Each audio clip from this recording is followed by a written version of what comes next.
Our story starts off with Jang Sang-woo, our main protagonist, and his problem with not being able to do the things he loves because he doesn't have enough time. He contemplates the necessity of having to do things such as eating, studying, and even things he wants to do like partying with friends and going on dates, which leads him to yearn for having multiple bodies to do such tasks. Sang-woo in pursuit of this enters an awakening program to try and become an awakener. The awakening program is a government-managed program that aids people on awakening their skills by exposing them to manhwa. Sang-woo is part of group number 37. And he enters the portal to find a confirmation window pop up before him.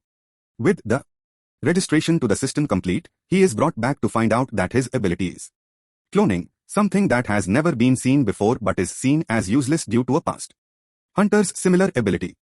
With no interest in appraising his new skill to the public, he exits through the portal and heads home. But once he gets home, he decides to check out his new skill and is surprised to find that his ability not only creates a real physical body, but can do anything he tells it to do. The scene cuts off to a much skinnier Sang-woo jogging in a park. This was actually one of Sang-woo's clones, and over a course of a couple months had lost a considerable amount of weight with the help of his cloning ability. Over those months, he figured out some parameters for his cloning ability. The pain and exhaustion suffered by the clones won't affect him.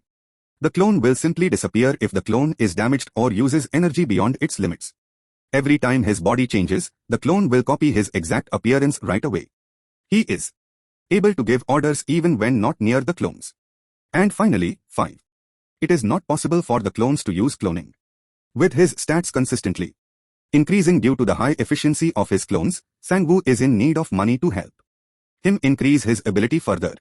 With no ability to give his clones an order that he hasn't experienced before, he has to pick up a part-time delivery and drop-off job to aid his insufficient funds.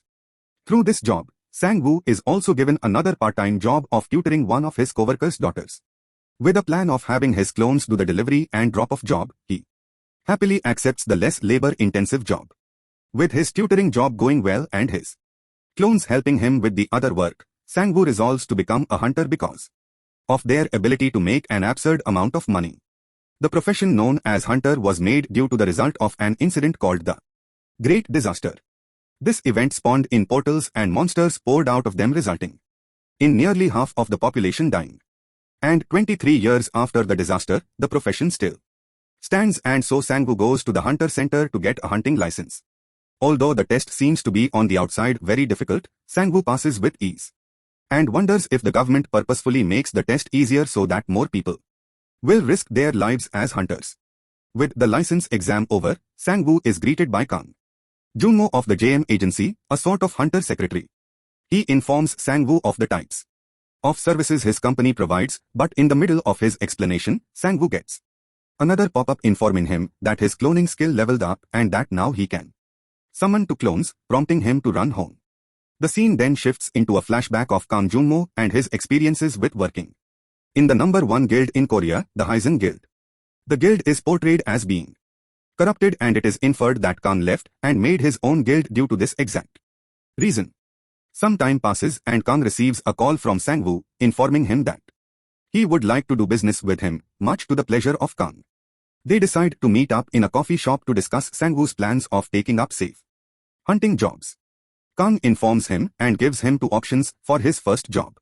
First, hunting poisonous slimes, which requires full protective clothing due to the poisonous gas and liquid the slimes release. This job is easy, but one would not be able to hunt them for a long time due to the protective clothing melting over time. And second, hunting horned rabbits. Horned rabbits can be hunted for a long time, but it is extremely hard to catch them. Sang-woo likes both the jobs, and Kang asks which one of the 2 he would be choosing. But much to his surprise, another Sang-woo appears before him and signs both the contracts. It is revealed that the one Kang was talking to in the beginning was one of Sang-woo's clones, and Kang is extremely impressed by his skill and is eager to work with Sang-woo. After they settle things, a couple days pass and Sang-woo and Kang go to the hunter center to get authorization for duplicate access to the hunting grounds. He needs this due to his plan of hunting in both grounds at the same time. This is solved without a hitch, and the 2 make their way to the hunting grounds. But as they're on their way, Kang's former boss, the Haesung's guild master named Shin, interrupts them and starts berating them. Sang-woo sticks up for the both of them and prompts the guild master to threaten Sang-woo. But right when things were about to get messy, the guild master's secretary takes him away, essentially saving Sang-woo. After this, Sang-woo and Kang talk on their way to the hunting grounds, and it is revealed that due to the spite of Kang leaving the Haesung guild, the guild master had sabotaged and created terrible rumors so that Kang's new agency would not get any hunters. Time goes by and the scene shifts to Sang-woo finishing up in the slime hunting grounds with half a tank of slime he collected in a couple hours. After talking to Kang about how challenging it is to hunt the slimes for a long duration of time, he sends one of his clones to the hunting grounds to take over. Afterwards, they head over to the horned rabbit hunting grounds, where Sang-woo has to rent equipment such as guns and ammunition to hunt the rabbits. One horned rabbit is equivalent to one tank of slime liquid. With his expectations high and his morale even higher, he begins to hunt the rabbits. But much to his dismay, after 3 hours and wasting all of his ammo, he couldn't even get one horned rabbit. With his head hung, he decides to leave another one of his clones in the rabbit hunting grounds and heads home. Once he gets home, he contemplates how he needs to get a lot stronger, recalling his run-in with the Haesung guild master. He drifts off to sleep and a day passes. The scene cuts off to Kang talking over the phone with a distressed slime hunting ground manager. The manager informs Kang that his contracted hunter has been hunting slimes for a whole 24 hours, filling up all the bins full of slime liquid, all without stopping, prompting Kang to immediately make his way over. While on the phone with Sang-woo to order his clone to stop hunting slimes, Sang-woo also informs him about his other clone and how they need help with the horned rabbits.